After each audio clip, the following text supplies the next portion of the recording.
사랑하는 여러분, 한 주간 평안하셨습니까? 교회를 다니시면서 그런 질문을 받을 때 의외로 많은 분들이 쑥스러워 하십니다. 그게 뭘까요? 구원 받으셨습니까? 이겁니다. 성경 공부를 저희들이 한번 할 때 이제 이런 질문이 있었어요.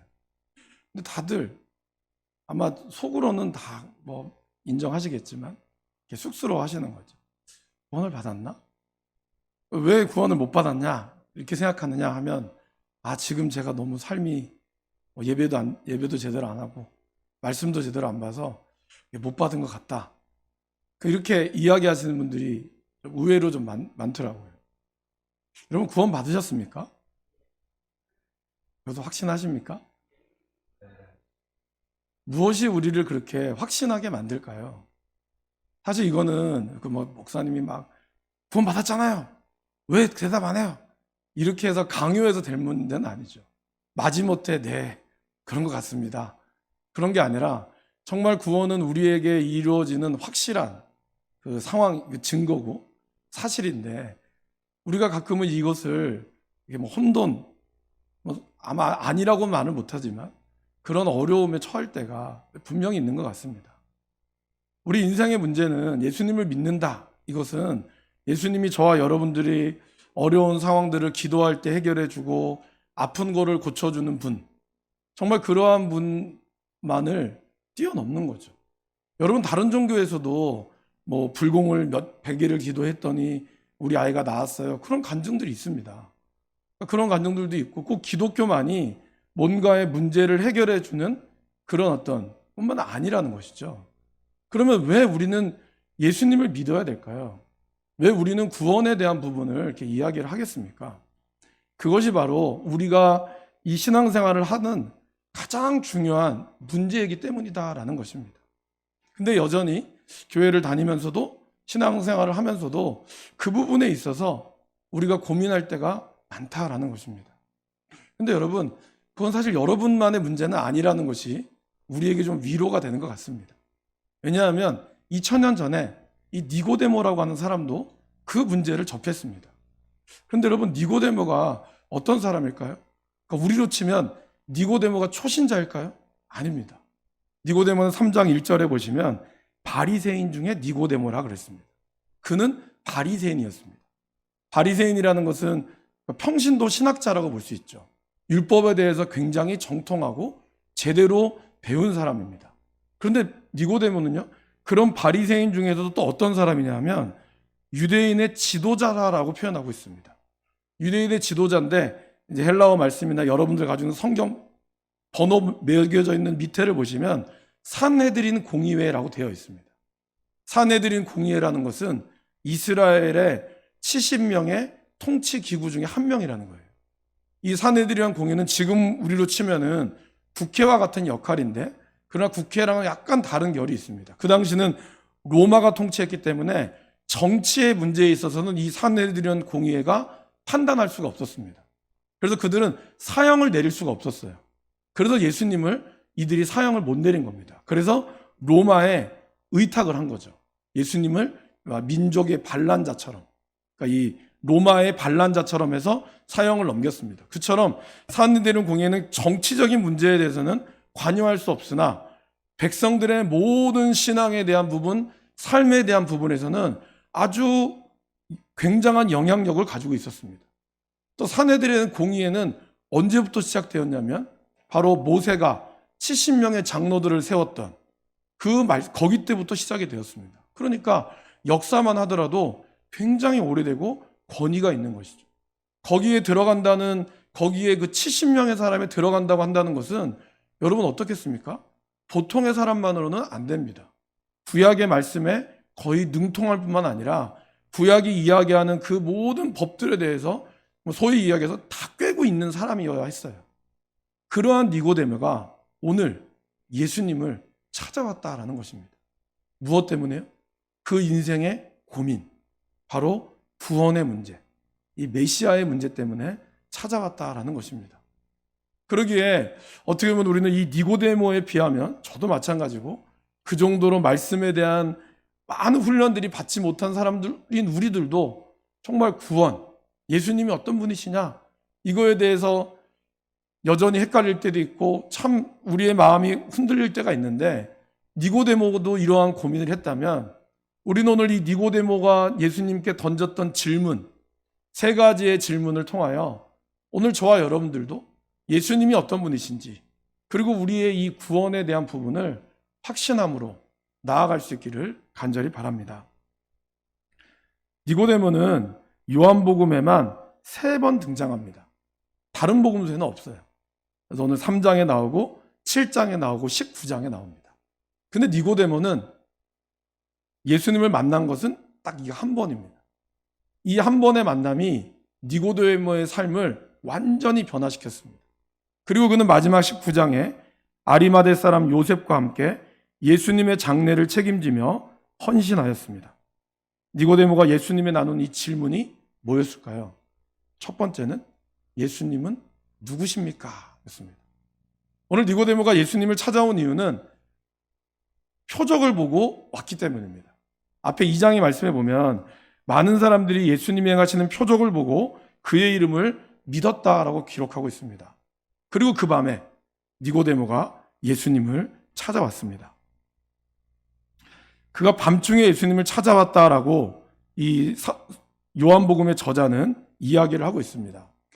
밤이니까 무서워 다른 사람들의 이목을 끌지 않으려고 하는 의미도 있지만, 사실 요한복음의 기자는 낮과 밤에 대한 대조를 굉장히 잘했던 사도입니다. 밤이라고 하는 것은 여러분 어떻습니까? 부정적인 이미지를 가지고 있죠. 요한복음에서는 가룟 유다가 예수님을 팔러 나갔을 때를 밤이라고 꼭 집어서 기록을 했습니다. 다른 복음서에는 그렇게 나와 있지 않아요. 그리고 또한 요한복음에 있는 9절 9절에 보면 밤의 이미지를 영적으로나 도덕적으로 어두움을 나타낼 때 사용하고 있습니다. 또 한편으로 밤은 이 랍비들, 니고데모와 같은 랍비들이 오랜 시간 연구하고 토론했다는 것을 보여줄 때도 밤을 사용하기도 했습니다. 그러니까 밤이라고 하는 시간은 우리의 영적인 것과 도덕적인 죄, 우리를 가리워지는 그러한 것을 이야기하기도 하지만, 동시에 그러한 마음 가운데에서 오는 사람들의 갈등, 더 깊이 알고자 하는 그 마음들이 이 밤을 뜻하고 있다라는 것입니다. 니고데모가 밤에 예수님을 맞다는 것은 아마 밤새도록 낮에 있었던 표적의 사건을 보면서 과연 예수님이 어떤 분이실까? 내가 알고 있는 메시아에 대한 부분, 구약을 통하여 알고 있던 메시아가 과연 저분이실까? 그거에 대한 궁금증. 그래서 예수님을 깊이 알기 위하여 그는 밤중에 찾아왔다라는 것입니다. 그러나 여러분, 빛 대신 예수님을 알기 원하지만 예수님께서 자신을 온전히 계시하지 않으면 우리는 예수님을 알 수가 없습니다. 아마 어쩌면 니고데모도 그러한 고민이 쌓여 있었을 것입니다. 늘 공부하고 늘 말씀을 보아왔지만 정작 예수님이 딱 눈앞에 있을 때 그 예수님을 제대로 바라보지 못했던 그의 마음의 어두움, 그 마음의 어두움을 우리는 어떻게 해야 될까요? 니고데모처럼 예수님께 찾아가야 합니다. 내 인생에 어려움이 있다면 그분께 찾아가서 당신은 누구십니까? 예수님은 누구십니까? 라고 우리가 질문할 수 있어야 한다는 것입니다. 니고데모는 오늘 예수님을 찾아와서 무엇을 말씀하셨습니까? 먼저 그는 2절에 이렇게 표현합니다. 제가 지금 다른 번역 성경으로 읽어드리면, 랍비님, 우리 모두는 선생님께서 하나님께로부터 직접 오신 분이시라는 것을 알고 있습니다. 하나님이 관여하지 않으시면 아무도 선생님이 하시는 일, 곧 하나님을 가리켜 보이고 하나님을 계시하는 일을 할 수 없습니다. 이 말은 무슨 뜻이죠? 당신은 정말 하나님 없이는 이런 일을 벌일 수 없는데 당신의 모습을 보니까 정말 하나님이 계시는 것 같습니다. 이렇게 얘기했다는 거예요. 그러나 살짝 뒤집어 보면 뭘까요? 당신 누구십니까? 이거예요. 하나님과 함께하는 사람 같은데도 자기가 여태까지 알고 있던 율법과는 너무 다르잖아요. 여러분, 율법에서는 이 거지들 그리고 죄인들하고는 지옥 갈 사람들이거든요. 근데 예수님은 철저하게 그들과만 어울렸어요. 그러니까 너무 양면성이 있는 거죠. 예수님이 하신 표적은 분명히 마귀의 힘으로는 할 수 없는 거예요. 사단의 힘으로는 할 수 없어서 하나님 아니면 할 수가 없다라는 것을 인정하지만 그러면서도 자신이 동시에 알 수 없는 또 다른 예수님의 뭔가가 있었다는 거죠. 그래서 그는 예수님을 극존칭을 쓰는 겁니다. 어떻게 해요? 랍비님이라고 썼어요. 여러분, 그 당시에 랍비라고 불리는 사람은요, 최소 나이가 40세 이상이 되어야 합니다. 그리고 그 정도의, 그러니까 40세 이상의 인생의 경륜뿐만이 아니라 모든 율법과 할라카라고 하는 그 전통의 율법에 통달한 사람들에게만 붙이는 것이 바로 랍비입니다. 니고데모는 랍비였습니다. 그러면 최소한 니고데모는 나이가 50 정도 되었다라고 해야 됩니다. 그러니까 그 정도의 나이가 되신 분이 이제 막 약관의 30세의 나이인 예수님에게 랍비라는 표현을 썼다는 것은 굉장히 이분의 능력을 그가 인정하고 있다라는 것입니다. 그 정도로 칭찬하면서도 동시에 당신의 존재를 진정으로 궁금해했다라는 것입니다. 그럼 여러분, 이러한 대답을 들으면 예수님이라면 뭐 과찬의 말씀이십니다, 이렇게 이야기해야 되는데 마치 동문서답처럼 예수님이 어떻게 말씀하고 계시죠? 우리 3절 말씀에 예수께서 대답하여 이르시되, 같이 한번 읽으실까요? 진실로 진실로 내게 이르노니 사람이 거듭나지 아니하면 하나님의 나라를 볼 수 없느니라. 예수님께서 마치 동문서답처럼 말씀하고 있다는 것이죠. 왜 예수님은 이런 대답을 하셨을까요? 그것은 제가 앞에서도 잠깐 언급했지만 니고데모가 예수님이 누구신지를 제대로 몰랐다는 것을 지적하시는 겁니다. 오늘 니고데모가 예수님을 찾아오신 이유는 뭐였습니까? 당신이 표적을 행하였기 때문이다라는 겁니다. 니고데모는 주님의 표적을 보고 주님의 이름을, 니고데모뿐만이 아니라 2장 앞에 보면 사람들은 주님의 표적을 보고 주님의 이름을 믿노라 하면서 심지어는 오병이어의 기적을 할 때는 어땠죠? 사람들이 예수님을 억지로 왕을 세우려고 했습니다. 이유는 뭘까요? 자기가 굶었을 때 이 엄청난 기적, 표적을 보여주었기 때문입니다. 그러나 예수님은 오히려 그러한 사람들을 흩으셨고, 그리고 2장 말씀에서 보면 자신의 몸을 그들에게 의탁하지 않았다라고 이야기를 합니다. 그러니까 예수님은 사람들에게 표적을 보여준 것이 이것 때문에 자신을 믿으라고 한 것이 아니었다는 것을 보여주고 있다는 것입니다. 어떤 사람들을 만나면 그렇게 이야기합니다. 내가 너무 힘든데 예수님이 내 기도를 왜 들어주지 않는 건지 모르겠습니다. 내가 예수님이 내 기도를 들어주시면 나는 예수님을 잘 믿을 텐데, 예수님을 잘 믿기를 원하면 제발 나의 병을 고쳐주시고 내가 어려울 때 들어주시는, 그래야지 내가 믿지 않겠습니까? 일종의 예수님과 뭔가 협상을 하려고 하는 분들이 있죠. 여러분, 예수님은 여러분의 병과 여러분들의 문제를 해결해 주는 분이 맞습니다. 네, 저도 인정합니다. 그러나 예수님은 그것으로 인해 우리가 예수님을 온전히 따르고 믿는 것을 원치 않으십니다. 예수님은 여러분들의 어떠한 상황에 따라 가두어 주시는 분이 아니시다라는 것이죠. 예수님이 나중에 니고데모에게 바람이 임의로 분다라는 표현을 쓰고 있습니다. 사람들은 그러나 그 바람이 어디서 왔는지 모르는입니다. 성령으로 난 사람도 그렇습니다라는 말을 하셨습니다. 그건 뭘까요? 예수님은 바람과 같다는 분이에요. 우리들은 어떤 틀에, 어떠한 상황이 되어야 안심하고 이런 틀에 맞춰야지 뭔가 되는 것 같지만, 사실 하나님의 일은 우리가 예측할 수가 없을 때가 너무 많아요. 그렇지 않습니까? 이렇게 하면 하나님이 복 주시겠다고 하는데 사실 하나님은 이렇게 했을 때는 가만히 계시다가 우리가 전혀 예상하지 못한 일들 가운데서 하나님의 역사를 이룰 때가 너무 많다라는 것입니다. 그건 뭘까요? 예수님은 바람과 같기 때문에 그렇다는 거예요. 성령으로 난 사람이 무계획적이라는 것이 아니라 하나님의 일은 우리의 인간의 머리로, 인간의 지식으로 다 받아들이고 이해할 수 없는 그러한 어마어마한 하나님의 모습이 있다라는 겁니다. 그건 뭘까요? 여러분, 예수님은 누구십니까? 예수님은 하나님이시라는 겁니다. 예수님은 스스로 계시며 그리고 스스로 하나님의 일들을 순종함으로 나타나시는 분이고, 예수님만이 우리의 진정한 구원자이시다라는 것입니다. 나의 죄의 문제, 인생의 문제를 해결해 줄 수 있는 유일한 분, 이것이 바로 예수님의 본질이라는 겁니다. 이 사실을 저와 여러분들이 믿을 수 있기를 바랍니다. 니고데모의 두 번째 질문은 이거였습니다. 그러면 예수님께서 당신이 유일한 구원자가 당신임을, 예수님임을 우리는 어떻게 알 수 있습니까? 결국 니고데모의 질문은 그거였어요. 그죠? 4절에 보시면 니고데모가 이르되 사람이 늙으면 어떻게 날 수 있사옵나이까? 두 번째 모태에 들어갔다가 날 수 있사옵나이까? 결국 예수님이 구원자라는 사실에 대한 또 다른 질문인 것이죠. 많은 사람들이 기독교를 배타적이다라고 얘기합니다. 특별히 구원에 있어서 그렇게 이야기하죠. 왜 기독교에만 구원이 있냐? 그건 너무 배타적이지 않냐?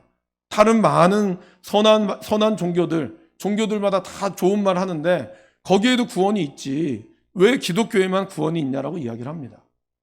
여러분 그 말씀을 들으시면 어떻습니까? 사실 우리가 이거를 반박하기는 쉽지가 않아요. 왜냐하면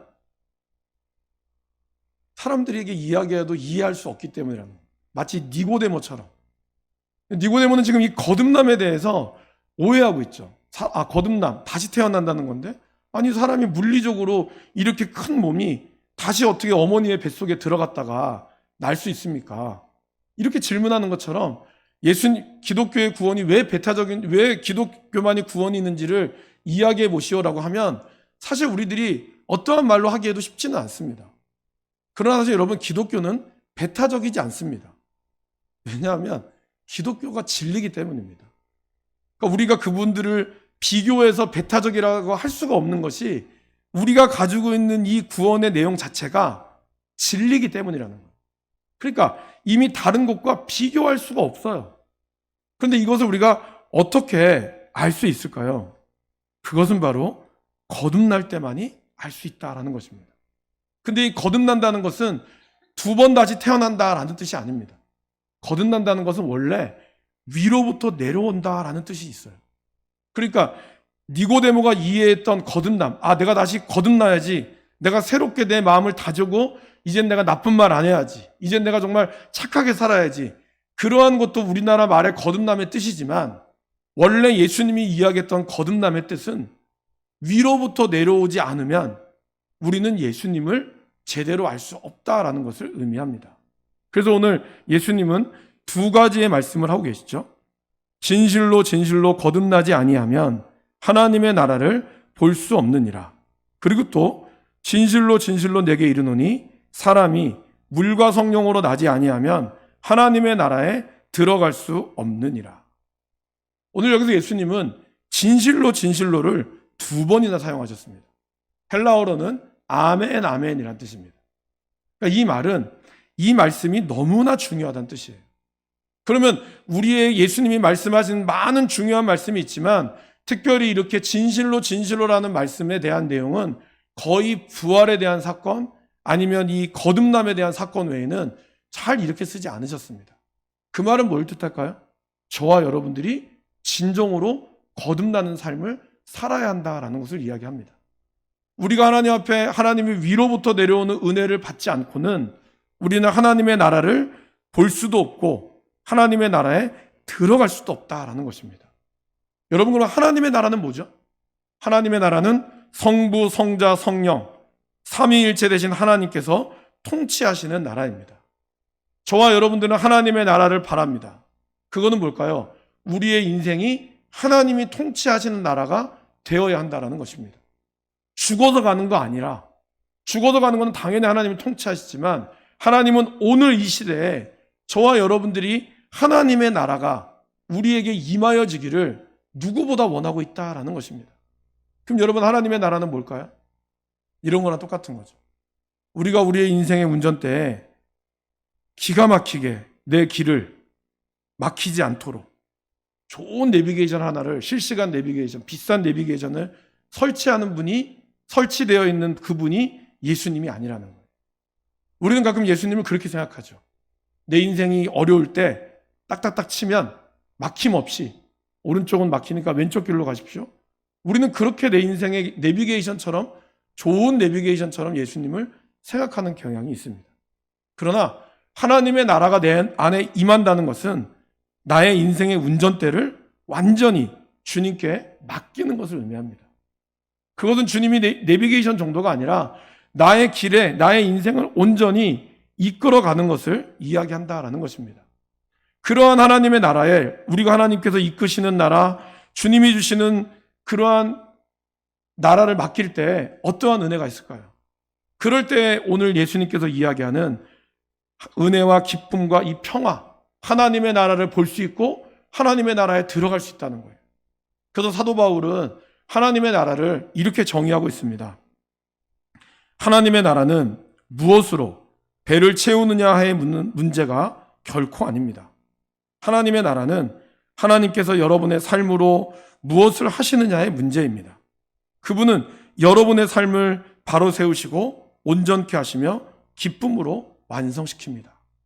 이것이 바로 여러분들이 알고 있는 하나님의 나라는 먹고 마시는 것이 아니요 의와 기쁨과 희락이라고 하는 바로 로마서 14장의 말씀을 말씀하는 것입니다. 여러분, 이것이 하나님의 나라입니다. 그러면서 사도 바울은 14장 18절에 이렇게 이야기합니다. 일편단심으로 예수님을 내 인생의 주인으로 모시고 그분을 섬길 때 우리는 이러한 기쁨, 이러한 하나님의 나라를 경험할 수 있게 된다라고 말씀하고 있다라는 것입니다. 사랑하는 여러분, 그러기에 여러분 거듭나셨습니까? 우리가 예수님을 오래 믿는다고 해서 우리가 열심히 봉사한다고 거듭나는 것이 아니라 예수님에 대한 올바른 신앙 고백, 주님이 정말 내 인생의 주인님이시고 주님이 나를 붙드시고 나와 함께 하시고 그래서 나는 나의 모든 것을 주님께 맡깁니다. 나의 삶을, 내 인생을 온전히 내어드리는 인생, 그것이 바로 위로부터 내려오는 사람, 위로부터 하나님의 은혜를 받은 사람에게 얻을 수 있는 그러한 축복임을 잊지 마시기를 바랍니다. 그럼 이제 니고데모는 세 번째 이렇게 질문하죠. 그럼 우리가 어떻게 거듭날 수 있습니까? 예수님이 하나님이심을 어떻게 알 수 있습니까? 그러면 거듭나지 않으면 하나님 나라를 볼 수 없습니다. 그러면 주님, 우리가 어떻게 거듭나야 할까요? 예수님은 이렇게 말씀하십니다. 우리 5절 말씀 같이 한번 읽어보실까요? 예수께서 대답하시되 진실로 진실로 내게 이르노니 사람이 물과 성령으로 나지 아니하면 하나님의 나라에 들어갈 수 없느니라. 물은 뭘까요? 물은 세례를 뜻합니다. 근데 여러분, 세례가 주는 의미가 뭡니까? 세례는 내가 죽고 그리고 내 안에 그리스도께서 사셔서 나와 함께 연합하는 것. 그래서 우리는 세례를 통하여 예수님과 연합하겠습니다라고 하는 믿음의 고백을 합니다. 그러나 세례는 구원의 조건이 될 수는 없습니다. 세례는 내가 받은 은혜들을 하나님 앞에 믿음으로 결단하겠다라고 하는 의미죠. 그러게 먼저 무엇이 있어야 될까요? 먼저 위로부터 내려오는 은혜가 있어야 돼요. 그래서 여러분, 이 믿음과 은혜는 동전의 양면 같은 게 아니라 같은 거죠. 사실은 한 거 안에 같은 거죠. 은혜는 하나님이 우리에게 주시는 사랑의 표현이라면 믿음은 내가 그분께 받은 사랑을 나의 의지의 결단으로 나아가는 것이죠. 그러기에 저와 여러분들이 먼저 하나님의 은혜를 받고 위로부터 오는 그리고 이 거듭남의 은혜를 받는 것이 중요합니다. 근데 오늘 예수님께서는 사람이 거듭나지 아니하면 5절에 물과 성령으로 나지 아니하면 이라고 해서 약간 수동태의 문장을 쓰고 있습니다. 거듭난다라고 쓰지 않고 나지 아니하면이란 말을 써요. 이 말은 하나님께만 붙이는 단어입니다. 곧 그 말은 뭘까요?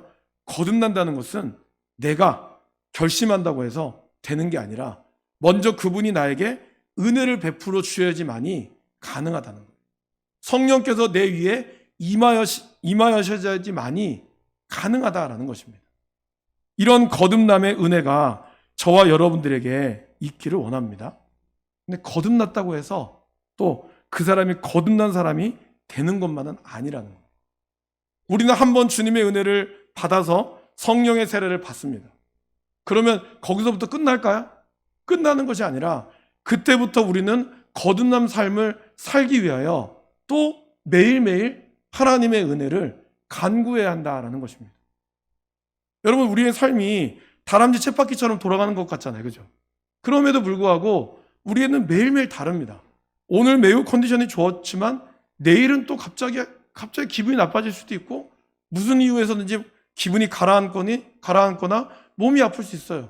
분명히 어제와 오늘은 다르지 않아요. 아침에 일어나서 밥하고 회사 출근하고 또 일하고 똑같은 건데도 왜 어떤 날은 좋고 어떤 날은 나쁠까요?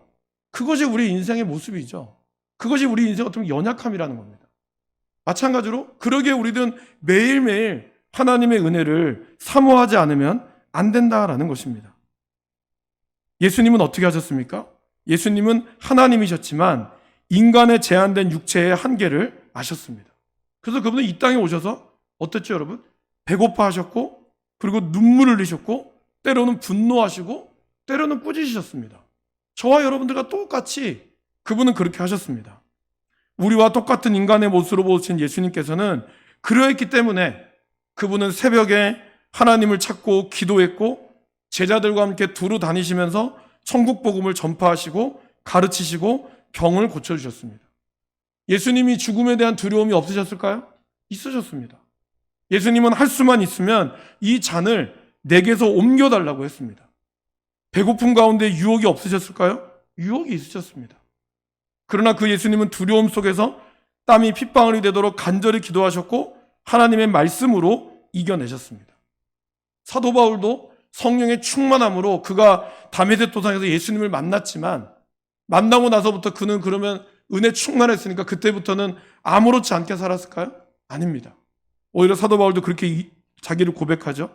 자신 안에 있는 성령의 능력을 의지하였고 그리고 그는 그 성령의 능력으로 자신이 할 수 있는 모든 힘을 다해 주의 일을 했다라는 고백하고 있습니다. 여러분, 거듭남이라는 것은 분명 하나님께서 주시는 선물이지만 하나님이 우리에게 주시는 이 선물을 감사와 믿음으로 받아서 최선을 다해서 수고의 땀을 흘리며 우리는 열매를 맺어야 한다는 것입니다.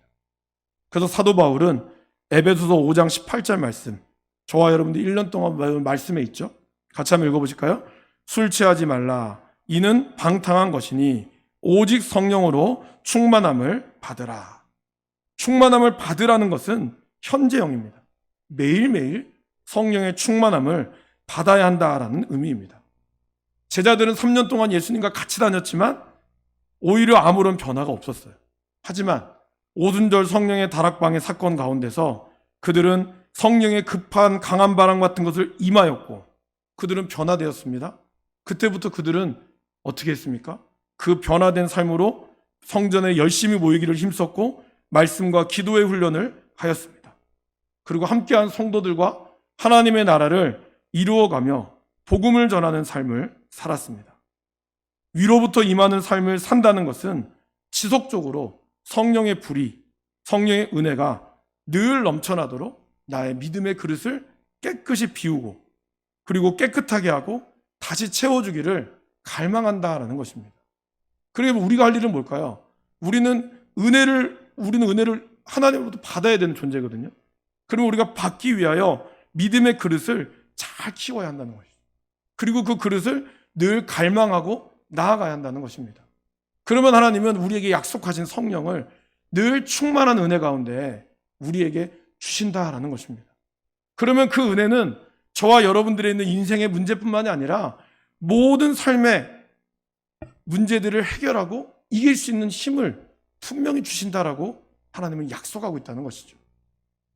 그렇게 사랑하는 여러분, 저와 여러분들이 이 거듭남을 사모하시고 이미 우리 안에 거듭남의 경험, 위로부터 오는 은혜를 경험했다면 늘 그러한 삶이 끊어지지 않도록 우리는 늘 말씀 가운데서 하나님의 은혜를 사모하는 삶을 살아가게 될 줄 믿습니다. 말씀의 결론을 맺겠습니다. 예수님은 누구십니까?